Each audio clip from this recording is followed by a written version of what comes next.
என்ன 18 பட்டி வந்தாச்சாப்பா? அப்புறம் பரமசம் வரல, ராமசாமி வரல, 5 பேர் விட்டு போச்சு, 4 பேர் விட்டு போச்சுங்கிற பேச்சே இருக்கப்படாது. 30,000 ரூபாய் பட்ஜெட்ல இந்த மாதிரி ஒரு ஸ்மார்ட் போன் நின்னா உங்களுக்கு ஓகேவா? 1 லட்ச ரூபாய் ஸ்மார்ட் போனே நிக்குது. இதெல்லாம் ஒரு கேள்வியா இருந்தானே கேக்குறீங்க. சொல்றேன், அந்த பாயிண்ட்டுக்கு வரேன். ஐயா, நீங்க என்னென்னமோ பேசுறீங்க, எனக்கு ஒரே குழப்பமா இருக்கியா. இதை நான் இவங்க கிட்ட சத்தியமா எதிர்பார்க்கல. ஃபர்ஸ்ட் விஷயம் என்னன்னா பிரைசிங். இந்த விலைக்கு லான்ச் பண்ணியிருக்காங்க. விலை கொஞ்சம் அதிகமாக இருக்கிற மாதிரி தெரிஞ்சாலும் சரி, அப்போ அந்த விலைக்கு ஏற்ற மாதிரி மற்ற விஷயத்தை கொடுத்துருப்பாங்கல்ல. கர்வ் டிஸ்பிளே இருக்குது, இன்டிஸ்பிளே ஃபிங்கர்பிரிண்ட் சென்சர் இருக்குது, அப்படின்றது போல் ஏகப்பட்ட விஷயங்கள் இருக்குது, எல்லாம் இருக்குது. ஆனால் இருக்கிறது எப்படி இருக்குது அப்படின்றதான் உண்மையான ஒரு கேள்வி. அந்த கேள்விக்கான உண்மையான பதிலை இப்போ நான் சொல்ல போகிறேன்.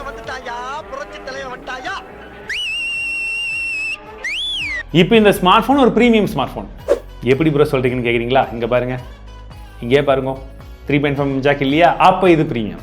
இதுதான் இவங்க ப்ரீமியமுக்கு பண்ணி வச்சிருக்கிற வேலை. என்னத்தை சொல்கிறது, ப்ரைஸிங்கை ஏற்றுறீங்க, சரி ஸ்பெக்கை கொடுக்கணும், ஓகே, இருக்கிறது ஏன்டா கட் பண்ணுறீங்கன்னு ஒரு கேள்வி வருது இல்லை? சரி, உண்மையாகவே இதை அப்கிரேட் பண்ணியிருக்காங்களா அப்படின்றத உங்களுக்கு கம்பேரிசன் வந்து பார்த்தீங்கன்னா 12 Pro Plusக்கும் 13 Pro Plusக்கும் அப்படியே உங்கள் ஸ்க்ரீனில் வந்து காமிக்கிறேன். எவ்வளோ மாறுபட்டு இருக்குது, எந்த விஷயங்கள்லாம் அவங்க அப்கிரேட் பண்ணியிருக்காங்கன்றதை நீங்கள் வந்து க்ளீனாக வந்து நோட்டீஸ் பண்ணிக்கலாம். கார்னிங் கிளாஸ் 6 கொடுத்துருக்கிறதா இருக்கட்டும், இல்லை ஒரு கர்வ்டு AMOLED டிஸ்பிளே கொடுத்துருக்கிறதா இருக்கட்டும், அண்ட் பிரைட்னஸ் நிட்ஸ் எந்த அளவுக்கு இம்ப்ரூவ் ஆயிருக்குன்னு பாருங்கள். IP68 ரேட்டிங் இருக்குது, அதுக்கு தனியாக வரேன். ஓகே, மற்ற விஷயத்தையும் வந்து பாருங்கள். உங்களுக்கு LPDDR5க்கான ரேமை கொடுத்துருக்காங்க, UFS 3.1க்கான ஸ்டோரேஜ், மற்ற விஷயங்கள் எல்லாமே வந்து இம்ப்ரூவ் ஆகி கொடுத்துருக்கா. நிறைய பேர் எதிர்பார்த்த ஒரு விஷயம் என்னென்னா ஹைப்பர் OS இதில் வரும்னு எதிர்பார்த்தாங்க. பேரை மட்டும் தான் மாற்றி வச்சு உள்ளே இருக்கிறதெல்லாம் அதே இருந்தாலுமே அதுவே வரல. அது ஒரு டிசப்பாயின்மெண்ட்டாக இருக்குது. பட் என்னென்னு பார்த்தீங்கன்னா MIUI 14 வந்து கொடுத்துருக்காங்க. பட் தட் இஸ் Android 13 மேலே தான் இருக்குது, Android 14 வரல. ஆனால் ஒரு ஆறுதலான விஷயம் என்னன்னா 3 வருஷத்துக்கான OS அப்டேட் தரேன்னு சொல்லியிருக்காங்க, 4 வருஷத்துக்கு செக்யூரிட்டி அப்டேட் வரும்னு சொல்லியிருக்காங்க. நல்ல விஷயம், கமிட் பண்ணுறாங்க. கமிட் பண்ண மாதிரியே கொடுத்தாங்கன்னா நல்லது. அண்ட் இதில் IP68 கொடுத்துருக்காங்க. இவங்க இது ஒரு மிகப்பெரிய செல்லிங் பாயிண்டாக வந்து சொல்கிறாங்க. உண்மையிலே இந்த பட்ஜெட்டில் IP68 வந்து பார்த்தீங்கன்னா ஏற்கனவே மோட்டரோலா தான் ரொம்ப காம்படிட்டிவான ப்ரைஸிங்கில் IP68 கொண்டு வந்துட்டு இருக்காங்க. இவங்களும் கொண்டு வந்திருக்கிறது ஒரு வரவேற்கத்தக்க விஷயம். பட் நான் உங்களுக்கு சொல்ல வேண்டிய விஷயம் என்னன்னா IP68 இருக்கிறதுனால மட்டுமே இதை எடுத்துகிட்டு ஸ்விம்மிங்கில் போகலாம், கடலில் போகலாம், தண்ணிக்குள்ளெல்லாம் வீச்சு வீடியோ எடுக்கலாம் அப்படின்லாம் வந்து தயவு செஞ்சு நினைக்க வேண்டாம். இதெல்லாம் நான் உங்களுக்காக ஏற்கனவே வந்து ட்ரை பண்ணி பார்த்துருக்கேன். ஒரு சில ஃபோன்ஸ் வந்து தாக்கு பிடிச்சிடும், ஆனால் ஒரு சில டைமில் பிரச்சனை வரதுக்கு சான்ஸ் இருக்குது. பிரச்சனை ஒருவேளை அப்படி வந்ததுன்னா, வாட்டரால் ஒரு ஃபோன் டேமேஜ் ஆச்சு, அதில் IP68 ரேட்டிங்கும் இருந்தாலுமே வாரண்டி கிளைம் பண்ண முடியாது. இது அஃபிஷியலி எல்லா பிராண்டுமே சொல்கிறது. இதை நல்லா ஞாபகம் வச்சுக்கோங்க. மற்றபடி இதில் IP68 இருக்குன்றதை மட்டும் தெரிஞ்சுக்கோங்க. MI Dailer இதில் வந்து கொடுத்துருக்காங்க. ஸோ நீங்கள் கால் ரெக்கார்ட் பண்ணிக்கலாம். அது கூடவே இன்னும் ஒரு சில ஃபீச்சர்ஸ் உங்களுக்கு என்னென்னலாம் நீங்கள் எதிர்பார்க்குறீங்களோ அந்த விஷயங்களும் இருக்குது. அண்ட் ஃபர்ஸ்ட் டைமாக இந்த மொபைலில் உங்களுக்கு in display fingerprint sensor, that is note சீரிஸில் இன்டிஸ்பிளே ஃபிங்கர்பிரிண்ட் சென்சர் தந்திருக்காங்க. பட் ஓப்பன் பண்ணும்போது வந்து பார்த்தீங்கன்னா கொஞ்சம் ஸ்லோவாக தான் இருக்குது. சொல்லுவாங்க, ஆனா ஃபாஸ்டா இல்ல. இது ஸ்லோவா இல்ல, ஆனா வேகமா இல்லாம இருக்குன்னாங்க.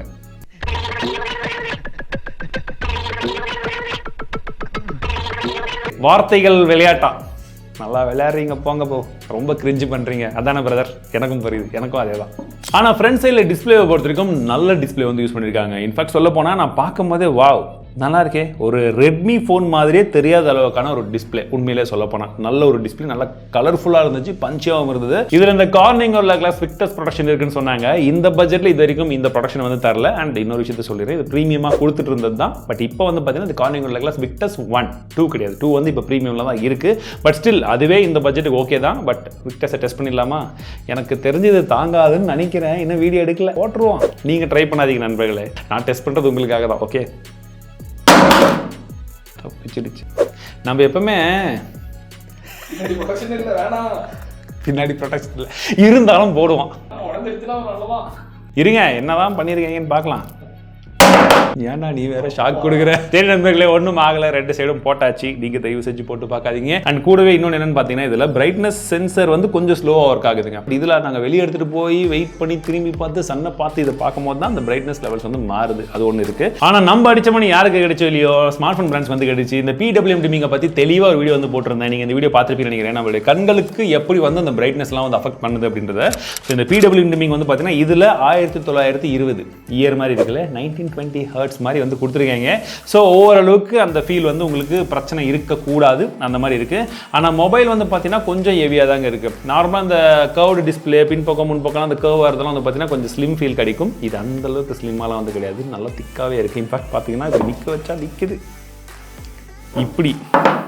ஓ இப்படியும் நிற்குதா, சரி இப்படியும் நிற்குது. அப்போ யோசிச்சு பாருங்க, எல்லா சைடும் நிற்கக்கூடிய ஆல்ரவுண்டர் கேட்குறீங்களா, எங்கே நிற்க வச்சாலும் நிற்பேன் நான் அப்படின்ற மாதிரி ஒரு ஃபோன் தான். ஆனால் சைடில் ஃப்ரேம் எல்லாம் வந்து பார்த்தீங்கன்னா பிளாஸ்டிக் தான். மேலே வந்து பார்த்தீங்கன்னா ஐஆர் பிளாஸ்டிக் கொடுத்துருக்காங்க. அண்ட் இதை பற்றி நம்ம ஆல்ரெடி ஷார்ட்ஸும் சொல்லிட்டோம். அதான் pressure release wall.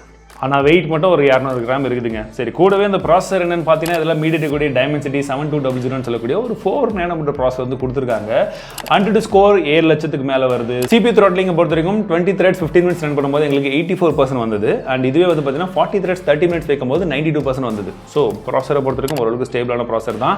And 3D bench மார்க்கை பொறுத்த வரைக்கும் தான் ரன் பண்ணவே விடல. ஸோ அதனால் அதை டெஸ்ட் பண்ணவே முடியல. சரி, நீங்கள் PUBG கேம் பிளே எல்லாம் எப்படி இருக்குன்னு கேட்குறவங்களுக்காக எங்கள் டீமில் விளையாடி பார்த்துருக்காங்க. எப்படி இருக்குன்றதை நீங்கள் வந்து பார்க்கலாம். And at the same time இதை கண்டினியூஸாக விளையாடும் போது எவ்வளோ நேரம் விளையாண்டா எந்த அளவுக்கு பேட்டரி போகுது அப்படின்றத உங்களுக்கு ஸ்க்ரீனில் வந்து காமிக்கிறேன். ஸோ எக்ஸாக்டாக நீங்கள் அதையும் தெரிஞ்சுக்கலாம். ஸோ இவ்வளோ கேம் பிளே பண்ணி இவ்வளோ டெஸ்ட் பண்ணும்போது நமக்கு இன்னொரு விஷயத்தை நோட்டீஸ் பண்ணணும்ல. ஏன்னா 3D தான் அவங்க டெஸ்ட் பண்ண விடலையே. ஹீட்டிங் இஷ்யூ, ஃபயர் எப்படி இருந்துச்சுன்னு கேட்டிங்கன்னா, கண்டினியூஸாக கேம் விளையாடும் போது கண்டிப்பாக ஹீட்டிங் விசிபிள் ஆகுது.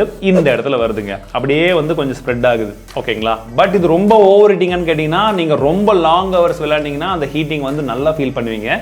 பட் கேஷுவல் கேமிங் ஒரு 30 minutes 40 minutes விளையாடுவீங்க அப்படின்ற பட்சத்தில் அது பெருசாக வந்து மேட்டர் இல்லை. ஏன்னா உங்களுக்கு அங்கங்கே ஸ்ப்ரெட் ஆகுறதுனால உங்களுக்கு ஹீட்டிங் ஃபீல் ஆகுமே தவிர அது ஓவர் ஹீட்டிங் கிடையாது. எல்லாமே டெஸ்ட் பண்ணதுக்கு அப்புறமா ஃபோனை கொஞ்சம் ஐடியில் வச்சு பேட்டரி லைஃப் இறங்குதா அப்படின்னு சொல்லி பார்க்கும்போது அந்த இனிஷியல் டைமில் 3% தான் இறங்குச்சு, which is comparatively better.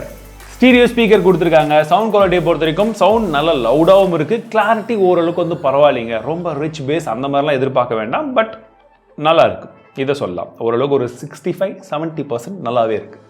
Note 12 Pro Plus-ஐ விட இதில் என்ன அப்கிரேட் ஆயிருக்குன்னு சொன்னதில் முக்கியமான பாயிண்ட் என்னன்னு பார்த்தீங்கன்னா, இந்த ஸ்டோரேஜ் மற்றும் ரேம் டைப் ரெண்டுமே வந்து பார்த்தீங்கன்னா இது வந்து ஒரு நல்ல அப்கிரேடாக வந்து கொடுத்துருக்காங்க. ஸோ அதனாலே உங்களுக்கு யூஸ் பண்ணும்போது எல்லாமே அந்த ஒரு ஸ்பீட் வந்து விசிபிளாக வந்து தெரியும். அண்ட் Bloatwares-ஐ பொறுத்த வரைக்கும் இருக்கு, ஒரு சிலது இருக்குது, நம்ம தான் அன்இன்ஸ்டால் பண்ணிக்கலாம். நீங்கள் செட்டப் பண்ணும் போதே இந்த கிளான்ஸ் இதெல்லாம் வந்து வரும்.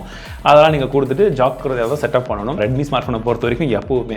ஸோ பேட்டரி எங்களுடைய யூசேஜில் வந்து பார்த்தீங்கன்னா ஒரு நாள் நல்லாவே வந்து தாங்குச்சிங்க. ஸோ பேட்டரி பர்ஃபார்மன்ஸை பொறுத்த வரைக்கும் நல்லா ஆப்டிமைஸ் பண்ணியிருக்காங்க. ஃபாஸ்ட் சார்ஜிங்கை பொறுத்த வரைக்கும் 120 வாட்க்கான ஹைப்பர் சார்ஜ் வந்து கொடுத்துருக்காங்க. அது பாக்ஸ்லேயே வர்றது இன்னொரு சிறப்பம்சம். இன்னுமே நமக்கு 6 பேக்கில் தான் மற்ற மொபைல்லாம் கொடுத்துருக்காங்க. 20,000 30,000 40,000 1 லட்சம் வரைக்கும். இவங்க பரவாயில்ல, பாக்ஸில் கொடுக்கறது பாராட்டக்கூடிய விஷயம். அப்போ இந்த சார்ஜரில் இதை சார்ஜ் பண்ணும்போது எவ்வளோ வேகமாக தான் சார்ஜ் ஆகுதுன்னு கேட்குறவங்களுக்கு இந்த அளவுக்கு வேகமாக சார்ஜ் ஆகுதுங்க. அவங்க 19 நிமிஷத்துல ஃபுல் சார்ஜ் ஆகிடும்னு சொல்றாங்க. பட் இருந்தாலும் நாங்கள் வந்து பார்த்தீங்கன்னா இந்த பூஸ்ட் சார்ஜிங் ஸ்பீடு இதெல்லாத்தையும் எனேபிள் பண்ணிட்டு வந்து பண்ணும்போது 25 நிமிஷம் ஆச்சு.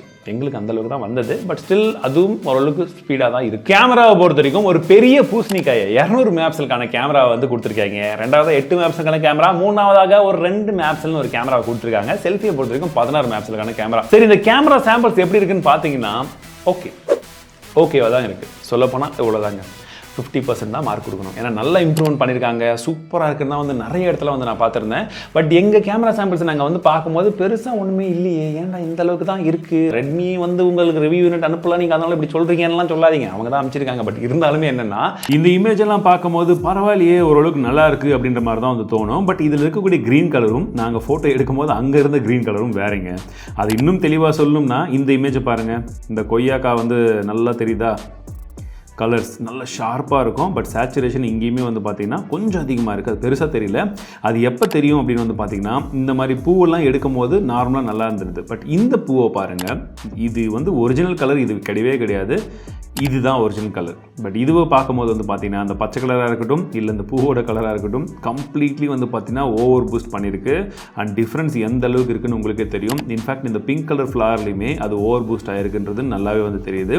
பட் முன்ன இருந்த அளவுக்கு ரொம்ப ஃப்ளாட்டாக இல்லாமல் கொஞ்சம் வந்து கலர்ஸ் எக்ஸ்ட்ரா ஆடப் பண்ணுறாங்க. பட் அது நேச்சுரலாக இல்லைங்க. இதுவே இந்த நார்மல் ஃபோட்டோக்கும் நீங்கள் 200 மெகாபிக்சலுக்கும் கம்பேரிசன் வந்து பார்த்தீங்கன்னா 200 மெகாபிக்சல் வந்து ஓரளவுக்கு பிரைட்டான இமேஜ் வந்து கொடுக்குது. அதோடைய ப்ராசஸிங் கொஞ்சம் பெட்டராகவே இருக்குன்னு சொல்லலாம். இன்ஃபேக்ட் வந்து பார்த்தீங்கன்னா நீங்கள் சென்சார் ஜூமை யூஸ் பண்ணி நம்ம இதை டிஜிட்டலாக ஜூம் பண்ணி எடுக்கும் போது உங்களுக்கு கிளாரிட்டி அந்த அளவுக்கு இருக்காது. ஒரு 2x வரைக்கும் பரவாயில்ல, 4xல டீடைல்ஸ் அந்த அளவுக்கு இல்லை. இதுவே நீங்கள் 200 மெகாபிக்சல் எடுத்து அதே ஷாட்டை நாங்கள் ஜூம் பண்ணி காமிக்கிறோம். உங்களுக்கு பாருங்க அந்த டீடைல்ஸ் எல்லாம் இன்னும் கொஞ்சம் பெட்டராக இருக்குது. ஸோ 200 மெகாபிக்சல் நீங்கள் அடிக்கடி யூஸ் பண்ணீங்கன்னா உங்களுக்கு ஓகே. பட் ஜென்ரலி நம்ம அதை அதிகமாக ப்ரிஃபர் பண்ண மாட்டோம். டிஃபால்ட்டாக என்ன வருதோ அதில் தான் வந்து எடுப்போம். ஸோ அது எப்படி இருக்குன்றது வந்து பாருங்கள். இன்னும் 2 இடத்துலையுமே அந்த சாம்பிள்ஸ் உங்களுக்கு காமிச்சிருக்கேன். அண்ட் இந்த ஃபோனில் எடுத்து எங்களுக்கு பிடிச்ச இமேஜ் இதுதான் சொல்லலாம். ஓரளவுக்கு எல்லாமே கொஞ்சம் பஞ்சியாக கலரும் இருக்குது. பேக்ரவுண்ட் வந்து பார்த்தீங்கன்னா உங்களுக்கு டைனமிக் ரேஞ்சும் இது கொஞ்சம் பரவாயில்லையாக இருந்துச்சு. பட் ஸ்கின் டோனை பொறுத்த வரைக்கும் வந்து பார்த்தீங்கன்னா கொஞ்சம் ஓவர் ஷார்ப்பனிங் ஆகிருக்கு. மற்ற இடத்துலலாம் வந்து பார்க்கும்போது உங்களுக்கு நான் போட்டிருக்கிற கலர் ஷர்ட்டும் சரி, உள்ளே இருக்கக்கூடிய அந்த டிஷர்ட்டும் சரி, ரெண்டுமே அந்த ஒரிஜினல் கலரே வந்து கிடையாது. ஓவர் சேச்சுரேட் நல்லாவே வந்து உங்களுக்கு ஆகிருக்குன்றது தெரியும். அண்ட் இந்த இடத்துலையுமே வந்து பார்த்தீங்கன்னா உங்களுக்கு எஜ் டிரெக்ஷன் இந்த போர்ட்ரேட் ஷாட்டை பொறுத்த வரைக்கும் ஒரு சில இடத்துல நல்லாவே வந்து அடி வாங்குது. ஒரு பெர்ஃபெக்டான எஜ் டிரெக்ஷன் வந்து வரலைங்க. இன்னும் ஒரு சில இடத்துல நீங்கள் ரேண்டமாக எடுக்கக்கூடிய ஷாட்லாம் வந்து பார்க்கும்போது பரவாயில்லையே நல்லா இருக்கே அப்படின்னு வந்து தோணுது. பட் இது வந்து பார்த்தீங்கன்னா கன்சிஸ்டன்ட்லாம் வந்து கிடையாது. நீங்கள் ஒரு 10 ஃபோட்டோ எடுத்தீங்கன்னா ஒரு 2 ஃபோட்டோ வந்து நல்லா இருக்கிற மாதிரி வருது. மீதி 8 ஃபோட்டோ வந்து பார்த்தீங்கன்னா கொஞ்சம் ஓவர் க்ராசிங்கோ இல்லாட்டி வந்து பார்த்தீங்கன்னா சேச்சுரேட்டடான இமேஜ் தான் வருது. லோ லைட்டை பொறுத்த வரைக்கும் இமேஜ் குவாலிட்டி வந்து பாருங்கள், டே டைமை விட லோ லைட்டில் எடுத்த இமேஜஸ் இன்னும் பெட்டராகவே இருக்குன்னு சொல்லலாம். அதோடைய ப்ராசஸிங் நல்லாவே இருக்குது. உங்களுக்கு கொஞ்சம் லைட்டிங் இருந்தால் கூட பரவாயில்லையே லோ லைட்டில் இது நல்லா இருக்கே அப்படின்னு தோன்ற மாதிரி தான் வந்து இருக்குது. உங்களுக்கு ஒரு டிஃபால்ட்டாக இருக்கக்கூடிய ஒரு பிரைட்னஸ் உங்கள் ஃபேஸுக்கு வந்தால் மட்டுமே வந்து போதும். அதோடைய ப்ராசஸிங் நல்லா இருக்குது. ஈவன் இந்த விளக்கும் வந்து பார்த்தீங்கன்னா இண்டோரில் லைட்டிங் கண்டிஷன் எடுத்தது தான். அதில் இருக்கக்கூடிய டீட்டெயில்ஸ் எல்லாமே நல்லா இருக்குது. ஸோ அவங்க சொதப்புனது அப்படின்னு வந்து பார்த்தீங்கன்னா அந்த மெயின் கேமரா டே டைமில் தான் வந்து சொதப்பிருக்காங்க. செல்ஃபியை பொறுத்த வரைக்கும் நார்மலாக இருக்கக்கூடிய ஷாட்லேயே பின்பக்கம் பாருங்கள் கம்ப்ளீட்லி ப்ளோன் அவுட், ஒன்றுமே தெரியல, ப்ராசஸே சுத்தமாக ஆகலை. பட் இதுவே போர்ட்ரேட்டில் எடுக்கும்போது கம்ப்ளீட்டாக ப்ராசஸ் ஆகி நல்லாவே வந்து வந்திருக்கு. ஸோ செல்ஃபியில் நிறைய வந்து சொதப்பியிருக்காங்க. பட் ஸ்கின் டோன் இதில் கொஞ்சம் பரவாயில்ல, எனக்கு பார்க்கும்போது ஓரளவுக்கு பரவாயில்லையாக வந்து தெரியுது. பட் இன்னும் கொஞ்சம் ப்ராசஸிங் பெட்டராக பண்ணியிருக்கலாமோ அப்படின்னு வந்து தோணுது. நான் ஒரு சில டைம் வந்து பார்த்தீங்கன்னா இந்த ஷர்ட்லாம் வந்து என்னமோ ரொம்ப ஒரு பழைய காலத்து படத்தில், இப்போ மில்லர் படத்துலலாம் வந்து ஒரு கலர் கிரேட் பண்ணுவாங்க பாருங்கள், அந்த மாதிரி ஒரு கலர் கிரேட் மாதிரி வந்து தெரியுது. ஸோ அதில் இம்ப்ரூவ்மெண்ட் வந்து தேவைப்படுது. But better than before. But இந்த காஸ்ட்டுக்கு அவங்க இந்த 30-32,000 ரூபாய் காஸ்ட்டுக்கு இவங்க இந்த ப்ராசஸிங்கை மேபி ஒரு அப்டேட்டில் கூட கொஞ்சமாக வந்து இன்னும் கொஞ்சம் பெட்டராக வந்து பெர்ஃபார்ம் பண்ண வைக்கலாம். அட்லீஸ்ட் இவங்க அந்த மேக்ரோக்கு பதிலாக ஒரு டெலஃபோட்டோ லென்ஸ் ஏதாச்சும் கொடுத்துருந்தாங்கன்னா இந்த பட்ஜெட்டில் இன்னும் கொஞ்சம் இம்ப்ரெசிவாக இருந்திருக்கும் மேபி. ஏன்னா ஃபியூச்சரில் வந்து கேமராவுடைய அப்டேட்டை வந்து கொடுத்து ஒரு இம்ப்ரூவ்மெண்ட் வந்து கொண்டு வரலாம். பட் ஹார்ட்வேர் ஒன்றும் பண்ண முடியாது. அதை கொடுத்துருந்தாங்கன்னா இன்னும் கொஞ்சம் வேல்யூ ஃபார் மணியாக இருந்திருக்கும். வாங்கணும்னு முடிவு பண்ணவங்களுக்கு ஓகே ஏதாச்சும் ஒரு அப்டேட்டை கொடுத்து ஃபிக்ஸ் பண்ணிடுவாங்கப்பா அப்படின்னு ஒரு யோசனையாச்சும் வந்திருக்கும். ஸோ அது இந்த இடத்துல கொஞ்சம் மிஸ். அப்போ கேமரா சுத்தமாகவே நல்லா இல்லையா ப்ரோ, நீங்கள் ஏன் ப்ரோ இப்படி சொல்கிறீங்க அப்படின்னு கேட்டிங்கன்னா, நான் இது கேமரா ரொம்ப மொக்க நல்லாவே இல்லைன்னா சொல்லிங்க, இன்னும் நல்லா கொடுத்துருந்துருக்கலாம். ஏன்னா அவங்க ப்ரைஸிங் அந்த மாதிரி, அதை தான் சொல்கிறேன். கனெக்டிவிட்டியை பொறுத்த வரைக்கும் தேவையான எல்லா விதமான புது விஷயங்கள் வந்து கொடுத்துருக்காங்க அப்படின்றது ஒன்று. அண்ட் கால் குவாலிட்டியை பொறுத்த வரைக்கும் நல்லா இருக்குது. கால் குவாலிட்டியில் எந்த ஒரு பிரச்சனையுமே கிடையாது. நாங்கள் ஏர்டெல் ஜியோ ரெண்டுத்துலையுமே டெஸ்ட் பண்ணி பார்த்தோம். ஸோ 5Gலையுமே சரி நல்லாவே வந்து ஒர்க் ஆச்சு. ஸ்பீடும் 5G ஸ்பீடும் வந்து பார்த்தீங்கன்னா நல்லாவே இருந்தது. ஸோ அதில் இஷ்யூ கிடையாது. இயர்பீஸுடைய சவுண்ட் குவாலிட்டியுமே நல்லா இருந்தது. மற்றபடி இந்த யூஏல இருக்கக்கூடிய ஒரு சில ஃபீச்சர்ஸ் அப்படின்னு பார்த்தீங்கன்னா, நீங்கள் டபுள் டேப்போ ட்ரிபிள் டேப்போ பின் பக்கமாக வந்து பண்ணும்போது நோட்டிஃபிகேஷன் கீழே வரணும், இல்லை ஸ்க்ரீன்ஷாட் எடுக்கணும், இல்லை கண்ட்ரோல் சென்டர் வந்து நீங்கள் பார்க்கணும் அப்படின்னா நீங்கள் அந்த மாதிரி வந்து செட் பண்ணிக்கலாம். இது ஒரு ஆப்ஷனாக இருக்குது. ப்ளஸ் நீங்கள் வந்து பார்த்தீங்கன்னா ரெஃப்ரெஷ் ரேட்டை வந்து ஒரு சில ஆப்ஸ்க்கு வந்து ஃபோர்ஸ் பண்ண முடியும், ஃபிக்ஸ் பண்ண முடியும். அதாவது டிஃபால்ட்டாக நீங்கள் வந்து 120 ஹெர்ட்ஸ் வந்து வரணும்னு வச்சிங்கன்னா எல்லா இடத்துலையுமே ஒர்க் ஆகாது இல்லைங்களா. ஒரு சில ஆப்ஸில் வந்து பார்த்தீங்கன்னா ஒரு 60 தான் இருக்கும். அந்த ஆப்பையும் நீங்கள் செலக்ட் பண்ணி எனக்கு இதில் வந்து 120 ஹெர்ட்ஸ் வேணும்னு நீங்கள் வச்சிங்கன்னா உங்களுக்கு அது நல்லாவே வந்து ஃபீல் ஆகும். அந்த ஆப்ஷன் வந்து கொடுத்துருக்காங்க. ப்ளஸ் டார்க் மோடை நீங்கள் எனேபிள் பண்ணாலுமே ஒரு சில ஆப்ஸில் இந்த டார்க் மோட் வராத பட்சத்தில் நீங்கள் அதையுமே போயிட்டு அது மேலே ஃபோர்ஸ் பண்ணி அந்த ஆப்லையும் டார்க் மோட் வர மாதிரி வந்து செட் பண்ண முடியும். ப்ளஸ் ரீசெண்ட் ஆப்பை வந்து பார்த்தீங்கன்னா நீங்கள் இப்போ வெர்டிகலாக வந்து பார்க்க முடியும். ஜென்ரலி வந்து பார்த்தீங்கன்னா லெஃப்ட் ரைட் வந்து இருந்திருக்கும். நீங்கள் அதையும் வந்து வெர்டிகலாக வந்து பார்க்கலாம். அண்ட் ஆப் லாக்கை டிஃபால்ட்டாகவே இதை வந்து கொடுத்துருக்காங்க. ஏற்கனவே MIUI யூஸ் பண்ணவங்களுக்கு தெரிஞ்சிருக்கும். பட் தெரியாதவங்க தெரிஞ்சுக்கோங்க. இவ்வளோ ஃபீச்சர்ஸ் இந்த யூஐல இன்டெகிரேட் பண்ணி நமக்கான விஷயங்களா இவங்க வந்து கொடுத்துருந்தாலுமே அந்த எக்ஸ்பீரியன்ஸை ஸ்பாயில் பண்ணுற மாதிரி தான் இவங்களுடைய ப்ளோட்வேர்ஸ் இதெல்லாமே வந்து இருக்குது. ஏன்னா ப்ரைஸிங் வந்து இப்போ 30,000 ரூபாய் 32,000 ரூபாய் இல்லைங்களா. ஸோ அந்த ப்ரைஸிங்க்கு இது கொஞ்சம் கம்மி பண்ணியிருந்திருக்கலாம், இல்லை இல்லாமல் இருந்திருக்கலான்றது என்னுடைய கருத்து. ஸோ மற்றபடி இந்த ஸ்மார்ட் ஃபோன் எப்படி இருக்குன்னு கேட்குறவங்களுக்கு ஸோ நீங்கள் முடிவு பண்ணுங்கள். இந்த ஸ்மார்ட் ஃபோனில் இந்த மைனஸ் எல்லாம் இருக்கும் போது இது ஒர்த்தா அப்படின்னு சொல்லிட்டு, இல்லை இந்த ப்ளஸ் எல்லாம் இருக்கிறதுனால இது ஒர்த்துன்னு உங்களுக்கு தோணுதான் கமெண்ட் செக்ஷனில் சொல்லுங்கள். ஏன்னா ப்ரோ எப்போ பார்த்தாலும் எங்களே சொல்லுங்கன்றீங்க, நீங்கள் சொல்லுங்கள் நிறைய பேர் கேட்டே இருந்தீங்க. ஸோ இதை பொறுத்த வரைக்கும் நான் கண்டிப்பாக சொல்கிறேன். என்னை பொறுத்த வரைக்கும் இது வேல்யூ ஃபார் மணியாக நான் வந்து உங்களுக்கு ரெக்கமெண்ட் பண்ண மாட்டேன். ஓகேவா?